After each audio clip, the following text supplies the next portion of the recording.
Allah bersin.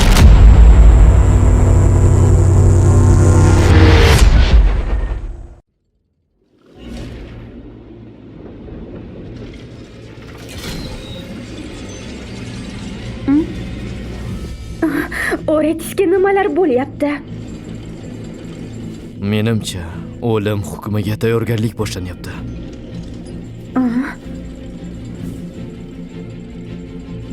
Furina!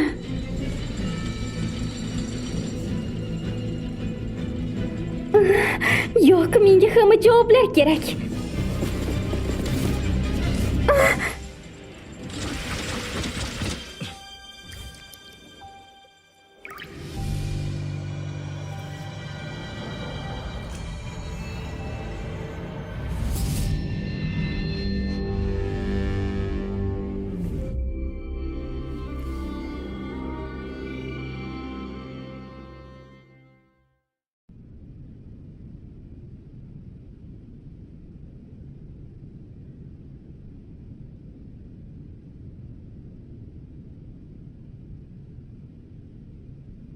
Sen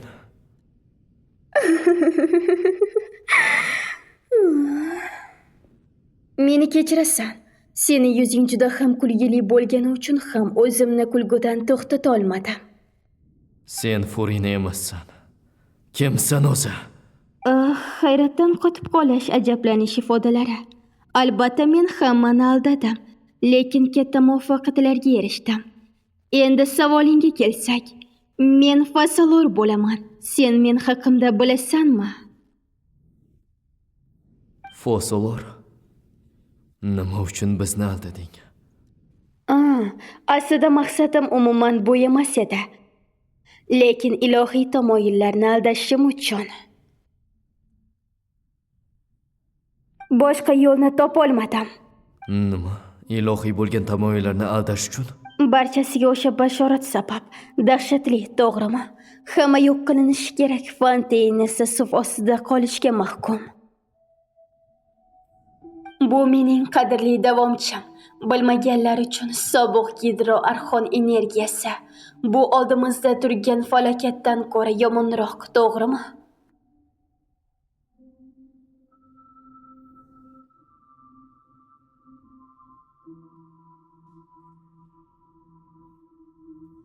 U bashorat amalga oshishi mumkinligini aniq bilgan va yettilikdan biri sifatida kimdir xavf ostida qolganida ilohiy tamoyillarga qarshi chiqishini ham yaxshi bilgan. Shubhasiz taxmin qilganingdek, menda boshqa yo'l qolmagandi. Buni ummon ostida o'tirgan paytimda juda ham ko'p o'yladim va chalkash jumboqqa yagona yechim mavjud.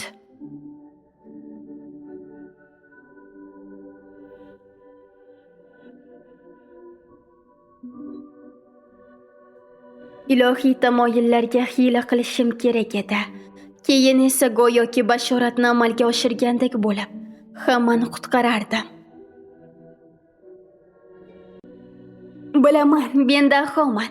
Shuning uchun ham Egeriya meni o'z vorisi sifatida tanladi deb taxmin qilishim mumkin. Hozirgi vaqtga qaytsak, millatni saqlab qolish vazifasi gidroarxonning doimiy majburiyatidir.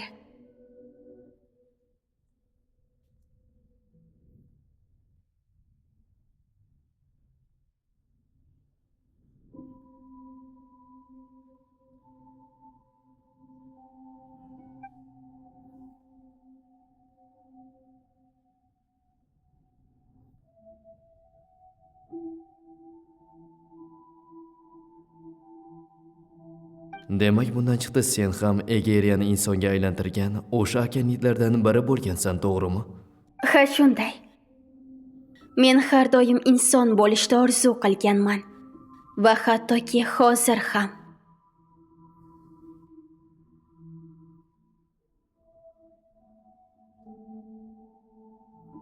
Fasolor bo'lganimdan so'ng ilohlar tanamni ruhimdan ajratib olib, sodda va zaif o'tmishimni oldingi hayotimda qoldirishim kerakligini aytishdi. Sen ko'rib turgan, lekin bo'lmagan hozirgi ko'rinishim bu aslida menman. Va qoldirgan inson qismimga esa Furina ismini berdim. U quvonchni, qayg'uni va shu o'rtasidagi barcha narsalarni his qilishi mumkin. Hattoki dimog'dor yoki o'zi istagandek muloyim va zaif bo'lishi ham mumkin. U juda ham kuchli. Shu qatorda uning ham o'z kamchiliklari bor. Lekin mening ko'z o'ngimdagi Furinam men uchun mukammal inson. Men har doim u kabi bo'lishni xohlardim.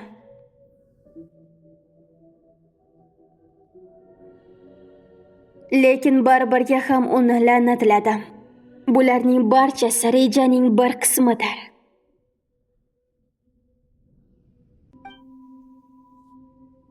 Bashoratning so'nggi qismini hali ham eslay olasanmi? Gidroarxon yolg'iz taxtda o'tirgancha yig'laydi. Bu bashoratni amalga oshirish uchun Furinani rol o'ynashga chorladim. Bashoratdagi Gidroarxon uchun. Unga joylagan la'natim tufayli men o'z fasolorligimni saqlab qoldim. U esa yashashni, lekin o'z hayotida na baxtni his qila oldi, na qayg'uni. Opera uyidagi ayol bo'lishga va bashoratning bir qismi bo'lishga majburlandi. Barchasi o'sha bashoratning yaratilgan yolg'on ko'rinishi ro'yobga chiqishi uchun edi.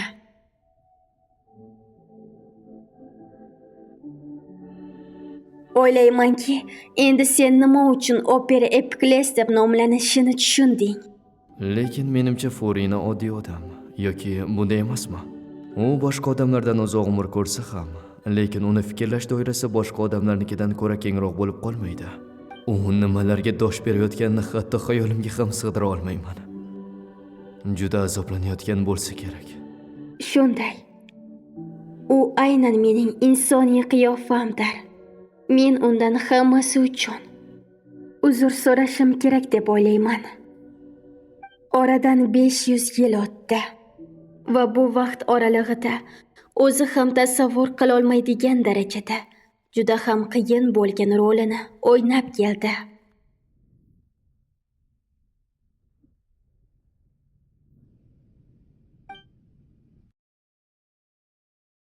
Demak, Furina nima uchun bu yerdaligini bilmaydi. Bundan chiqdi uni ilgari hech ham rejangga qo'shmaganmisan? Ha, shunday. Ilohiy tamoyillarni aldashimdan oldin o'zimni aldashim kerak edi. Ha, u juda ham yaxshi uddalayapti. Hattoki mana shu 500 yil ichida biron marta xato qilmadi. Agar xato qilganida Fonteyn qismati ayanchli tugar edi. Va nihoyat insonga ishonganim to'g'ri ekanligiga amin bo'ldim. Menimcha yolg'onlaringni qanday amalga oshirishingni tushungandekman. Biroq bu yolg'onlar ortida menimcha haqiqat yotadi. Fonteyn odamlarni saqlab qolish uchun bu poydevorni qanaqasiga qura olding? Bu meni qiziqtirayotgan asosiy savol. Ha, yaxshi. Sen Fonteynga ancha qiziqib qolibsan. Ishonchim komilki, sen Aretris oddiy mashina emasligini ancha avval bilgansan. Men har doim uni o'z ongi borligiga shubha bilan qarardim.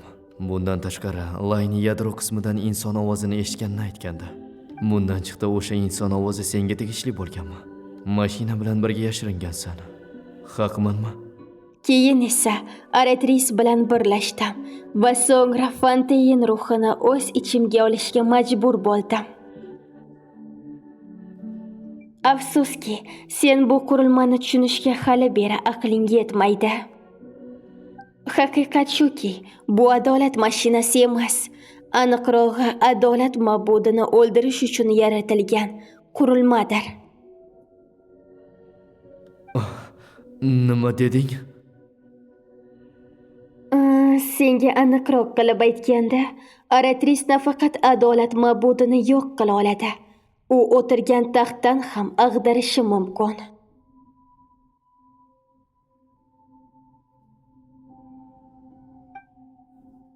Aytmoqchimanki, Furina azoblanayotgan bir vaqtda men tinchgina dam oladi deb o'ylaganmiding? So'nggi 500 yil ichidagi ishim Aratris ichida tovon to'plash bilan o'tdi.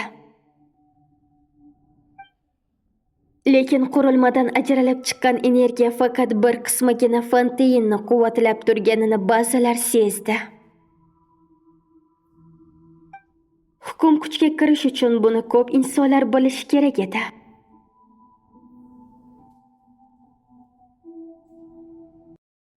Demak, hammasi sen rejang ekanda. Hatto hukm va uni ijrosi ham. Ha shunday. 500 yil davomida yig'ilgan bu qudrat Fonteinliklarni 1000 yillar barqaror tutishga yordam beradi. Endi esa buning hammasi Aratrisga bog'liq. Faqat bunday ko'lamdagi qudratgina Gida Arxonni taxtdan ag'darishi, Celestiya joriy qilgan qoidalarni yo'q qilishi va yettilikni ham yorib o'ta olishi mumkin. Demak, Aratrisning o'lim chaqirig'i Furina uchun ham, Fokalor uchun ham emasdi, balki Gidro Arkonga tegishli. Ilohiy taxtni qulatilishi. Seni fikrlaringni noto'g'ri anglamagan bo'lsam, demak sen bundan chiqdi. Aslida seniki bo'lgan narsani qaytib kelishi albatta. Boshqacha qilib aytganda, bularning barchasi Gida Arxonning hukmronligini yo'q qilib, ajdar hukmronligi qaytib kelishi uchun qilingan. Lekin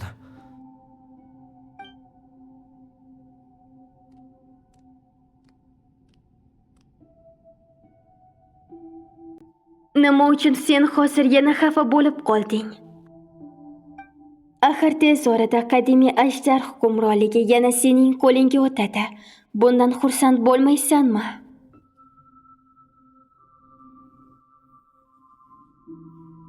yillar davomida qilgan harakatlaring mevasi oxirida o'zingni qurbon qilish bilan yakunlanadimi? Bilasanmi, men hech qachon bunday deb o'ylamaganman.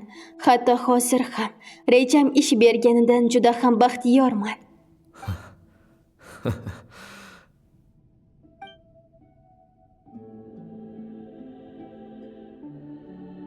Ajdar hukmdori, iltimos yig'lamagan.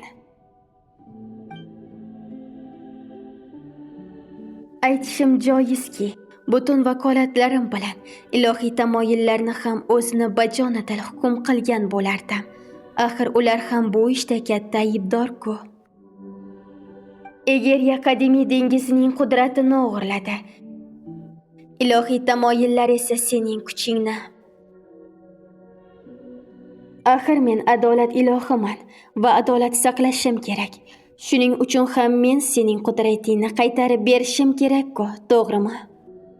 Va shu qatorda men har doim adolat insoniyat mavjudlikka intilishi haqida ishonganman.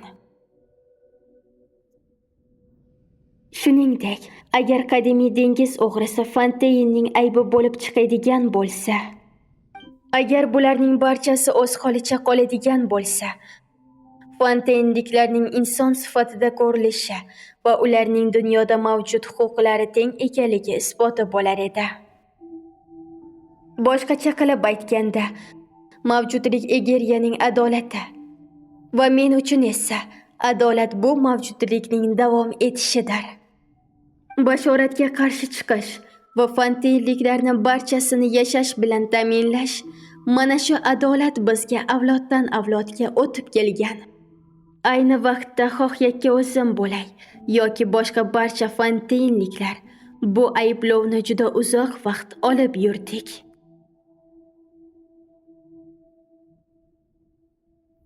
Nudex Nuviliat, zamonimizdagi eng oliy hakam.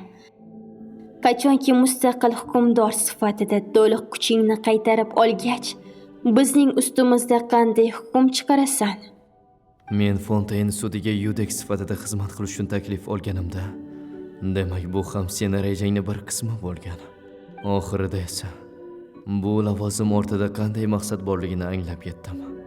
Men ilgari insoniyat nima uchun mavjudligiga juda qiziqardim. Biroq bu 5 asrlik yonma-yon yashash orqali ularni anchagina tushunishga erishdim.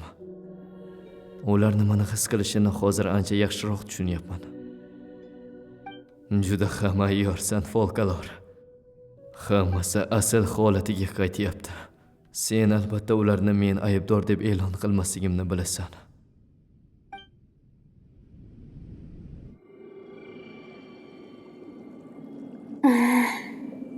Vaqt soatim yetib kelay deb qoldi. Aybdor uchun chaqiruvchi kelyapti. Bilaman, g'alati eshitilishi mumkin, lekin o'lim bilan yuzlashayotganim uchun biroz qo'rqyapman. Ehtimol bu iloh va insonlardagi umumiy jihat bo'lsa kerak.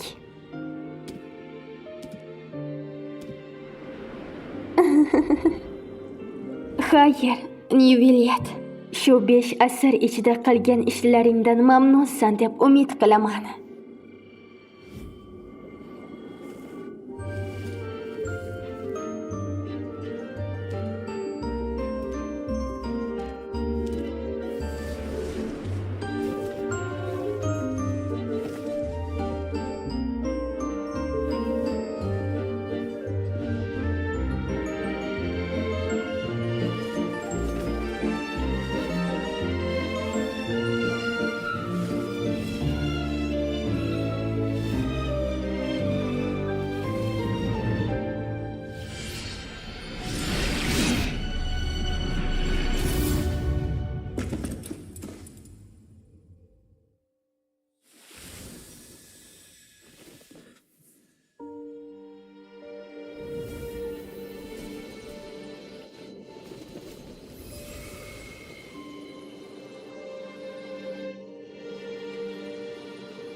Barcha qilgan ishlaring uchun tashakkur, Furina. Shu ondan boshlab iltimos insonlardek baxtli yasha. Xuddi ikkimiz istaganimizdek.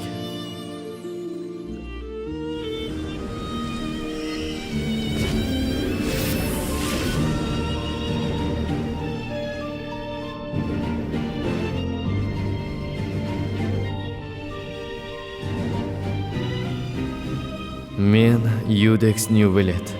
Meni diqqat bilan tinglang. Fontaine aholisi, sizlarni barcha ayblaringizni kechiraman.